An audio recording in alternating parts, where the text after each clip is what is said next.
Welcome back to DemButlers. I am Cass. And I'm Dub. So silly. Hello, Butler Brigade. So good to see you all. Welcome new members, current members, just watchers, subscribers. Watchers? Yeah, those that don't subscribe, don't them just people sit in that the cut. Hey, but you're appreciated because you count as views. Okay, all right. Thank you. Yeah, thank you. Subscribe, y'all. Anyway. You're doing it early. But we appreciate all the love and support. Today, if you saw our post from yesterday, we received some good news as we landed in the DFW. I know what we're going to talk about today. So we received some good news as we landed. You don't know yet. You don't know. As we landed, taking your phone off airplane mode because we follow the rules. I do. We took it off airplane mode. Then ding, ding, ding, ding, ding, ding. Our attorney in Panama City was contacting us. Did he call you on WhatsApp? Marcos Jimenez called me on WhatsApp. And you got messages? And then he sent messages. And what he had sent was, hey guys, congratulations. You have gone to the next step of receiving your permanent visa. So in case you're unfamiliar, we had received our temporary, this almighty right here, that temporary. And we received that back in February of 2025. And we've been in the process of going through to get your permanent visa status, your permanent residency status. And so officially it's been about 6 weeks since we received our temporary. And we found out today that we're in the next phase. So you're now, documents are right, everything looks good. You now have the final check officer. So there's like a 2-part process. We can't give you too much about it because as you all have probably already learned from us, we don't like to give information if we haven't walked in the shoes. That's right. We're walking in the shoes right now. So there's a 2-part process. Really, I guess you could almost say 3-part process. And this is from Marcos himself. So there's the, it looks good.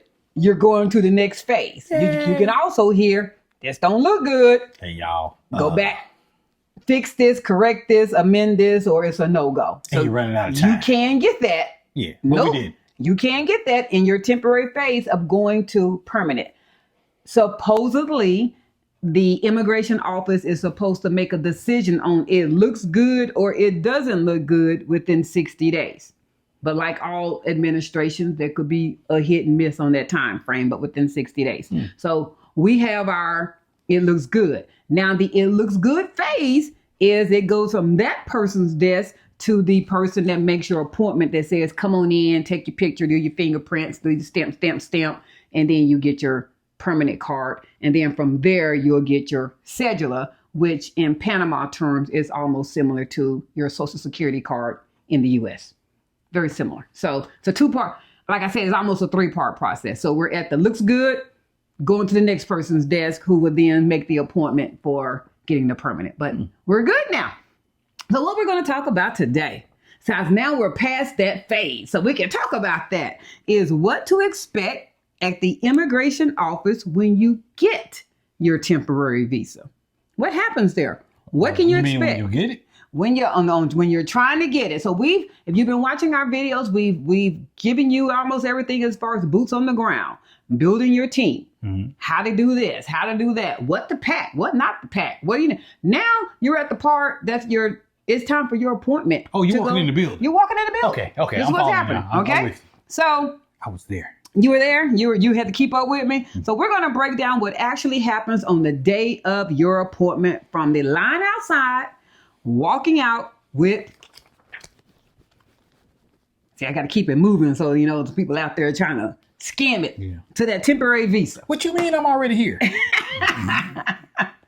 So, number 1, get there early. Yeah. Early bird gets the seat. Literally. There's limited seating like most administration type of buildings is very similar to any other administration building in North America. The States is more appointments than seats. So if you prefer a seat, you better get there early. Appointments are scheduled, but the line starts forming outside around 7 a.m. If you have an early morning time slot, that's the best. Less waiting, smoother processing. Note to self, if you have hired an attorney, what's the perk Dove, of if you've hired an attorney and the line waiting? What would you tell them? That they're going to have somebody from their office standing in line for you. That is correct. So it's the typical slot machine pull thing where you get a letter and a number. Certain numbers and letters go to Serving this number. certain windows, depending on what you're there to do. So if you have hired an attorney, he or she will have themselves or a representative from their office. They might tell you, Cedric and Cass, be at the office at 9 a.m. They're there at 7 a.m. waiting in line. So when the doors open at 8, they can go ahead and get your number. And they know everyone is not going to be seen at 8:01. So they're not worried about that. Hence why our attorney was asking us, can we go ahead and get down there? Because his assistant had already pulled a number for us. So that is also a benefit, another perk, another reason to have an attorney and not try to do this stuff yourself. It's just another great reason. So once you pull the number and the letter, eventually someone will call you. So when your number is called, you and any dependents who are with you are on that one number. Come on, girl. Cedric doesn't have to get a number, and I don't have to get a number, or separate number. whomever is the dependent. So if I was the lead, if it was my pensionata, I would get the number and he would stand in line with me.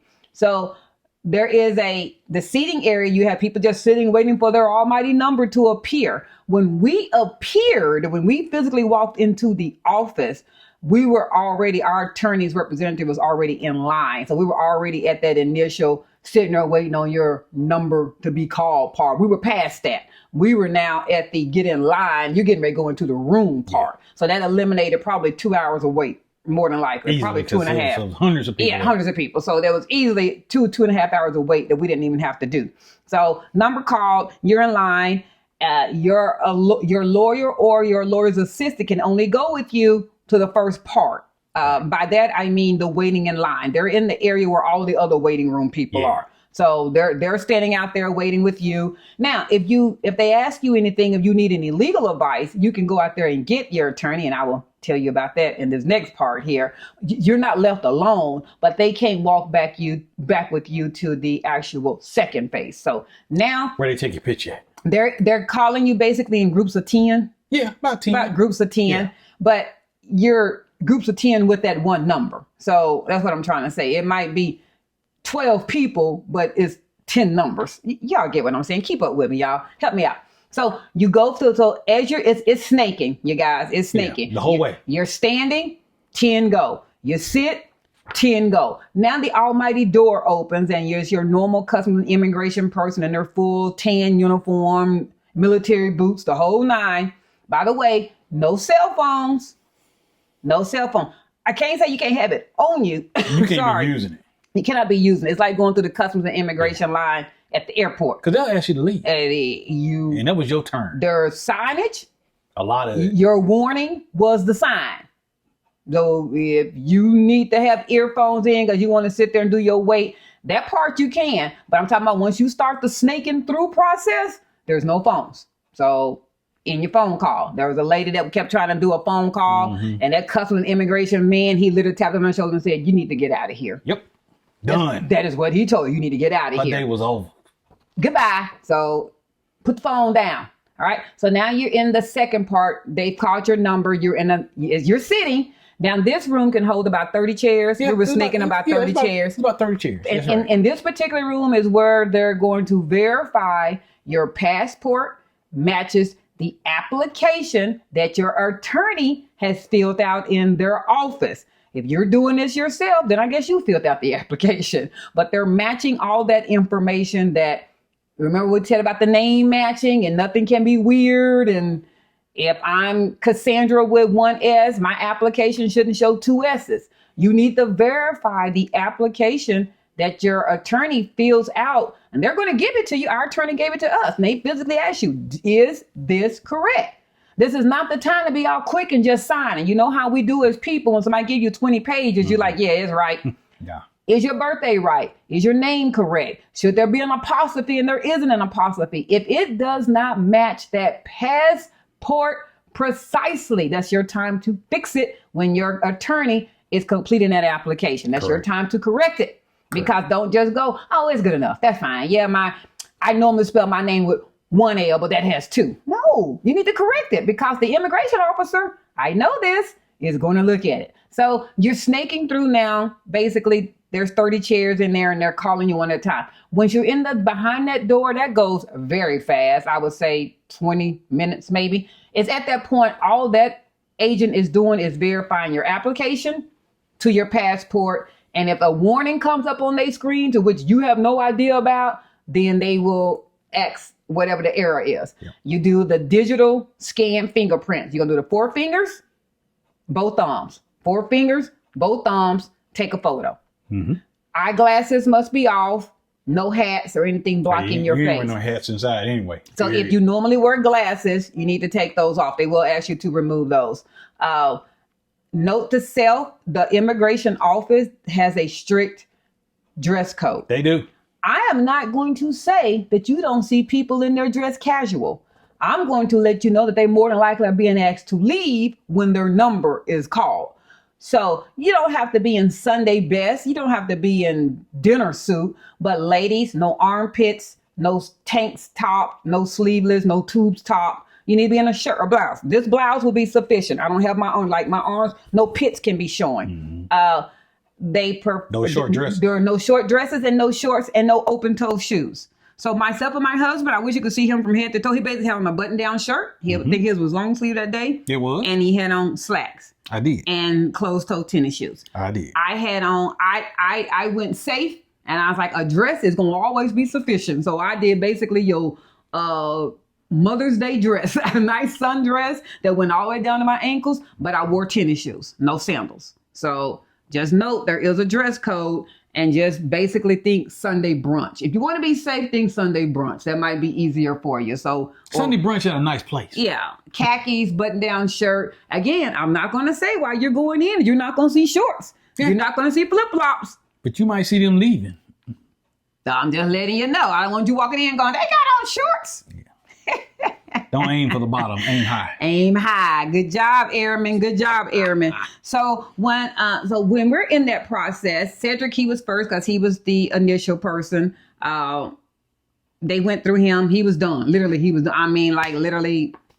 No problem. 8 minutes. Yeah. Go. 8 minutes. They called me.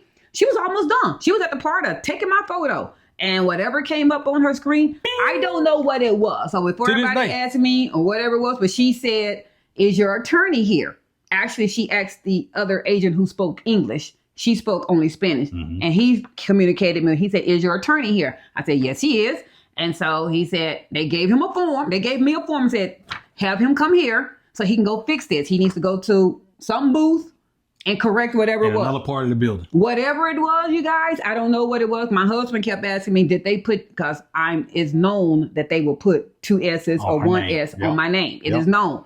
And I said, no, I'm looking at it. That's not what it is. And he's like, well, what is it? So now we're both, I'm not going to lie, we're both getting worried. Yeah. We're like, oh God, we done got right here to the picture taken. And now I'm not going to get mine done. It's just going to be him. And we've done all this work. We never knew what it was, but our attorney representative came in there. He looked at the form, whatever it was, and he said, I'll be right back. And within 10 minutes, he was back. The agent was literally sitting. She didn't even go to the next person, I don't think. No, she did. She did? It's just that person had a hold too. Yeah. She asked them, was their attorney there? And they said their attorney wasn't there. But anyway, so the next person behind me had something wrong with theirs as well, and she was letting them know. When she got through discussing them, I got back in the seat. Mm-hmm. We did the process all over again. Photo, fingerprint, and whatever it was that needed to be corrected, it was corrected. And then we, by the time she finished with me, these here had already been printed. Like literally, it's an instant print. It's the little digital machine that shoots it out immediately. Right there in that office. Yeah. So, and that's good. You get it right then and you're done. And we walked out and went about our merry way that day. So these are some things that you should know. Your temporary card is valid for up to 6 months. Your temporary is valid for 6 months. You should receive your permanent status before that card expires. You should receive it. Nobody's going from temporary to permanent should be going past 6 months. There's definitely something wrong. Something wrong. I mean, that's just number one. That's why they give you 6 months on this card, because they know you should have your status. I just shared with you at the beginning, note to self, If there's any error, any paperwork that doesn't look right, or they flat know that they're not going to approve you. They flat no, you're denied, sir. You have 89,000 felonies on your record and you're denied. So they're going to just let you know that this is a waste of your time. Goodbye. They have to let you know that within 60 days, typically. So, but don't like I said, don't panic. Your permanent should arrive before that expires. If everything's right. Yeah. We have shared this before. If you know you're not going to be in Panama in country the whole time, and by that I mean I'm going to go so much to say in Panama City, wherever you're at, if you're not going to stay there, so that's Boquete, David, Panama City, the entire 6 months while you're waiting on your permanent, get the reentry. There is an additional fee, but it is so minute that it at least allows you, if your plan is we're not going to be going back to the States, what if an emergency happens? Mm-hmm. What if there's a death in your family and you're somebody close to you that you would like to get back to and you didn't get the reentry? That might not have been on your top of the list at the time you went and received the temporary, but I bet it's going to be important at that time. That doesn't mean that you're probably not going to go to whomever it was that passed away, especially with somebody that's near and dear to you. You probably will, but you have started this process all over again. Day one. That means every document regathered, every document with a new current date, every document notarized and apostilled. Mm-hmm. And you might have to pay your attorney a whole new fee. I'm pretty sure because they're doing the process all over again now. So at the end of the day, to add the reentry, it is so minute. To us, $50. It was a number that was so minute it wasn't even worth discussing. I mean, it just wasn't even worth discussing. No. It wasn't like it was $1,000. Not compared to all the money we spent. Not to all the money. You spent $1,500 to $3,000 and you're going to be really contemplating $50? Even if your plan is we're not leaving this country before the permanent, what if something happens? Anything could happen. Mm-hmm. And if you leave, you just started it all over again. Just remember that. So another thing, bring your passport and any final paperwork your attorney gave you. We personally didn't have to come with anything. Our attorney literally had our passports even. Marcos is so good. He had everything. We had nothing. We showed up with our smile and face. Well, we did do an office visit. Yes. When we first got there. Yeah, when we first got there. Hence why we didn't have anything. That's right. That's when we did the application. He looked at everything. He had our passports. He had everything. I mean, we trusted him. We knew we were safe. We knew we were good.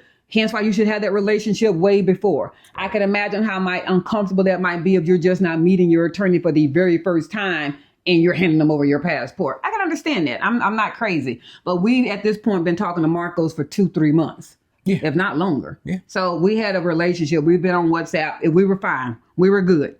Well, I already told you, dress modest but comfortable. You're representing yourself at immigration. Just know that. Best foot forward. Plus, it's your picture. You want to look good.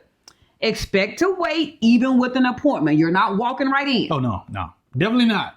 We had an appointment. You're not walking right in. There are hundreds of people already If you're hungry, eat before you get there. Oh, there's no eating inside. If standing for you for mobility is an issue, again, there are limited seats. Well, maybe someone will get up and give their seat up to you, but they might not. And they can only go so far. Once you start the snaking process, you're going to have to stand. Yeah. I mean, it's not that someone's being rude and don't want to give you a seat. You're snaking now. Now, when you're snaking around, there are seats. There are like 15 seats that's at the entrance of the final door. Mm-hmm. And you get to sit down there, and then they're going to close the door. You sit down there, and there's those people that are sitting there. As one person gets up, they're going to open the door and calling up. So be prepared. Comfortable shoes. Yes. If you need to have a cane. If you might want to bring your walker. You need to just know this, that no one's going to, there's hundreds of people in this office. No, as my husband and I keep saying, definitely once you start snaking, they couldn't give you a seat if they wanted to give you a seat. Right. The 100 seats that are out there in the normal waiting room, no one can give that to you if they wanted to. You're snaking through now. Right. You can't get your spot back in line. Yeah. And you're not getting out of line. You're not, yeah. Stay calm and respectful.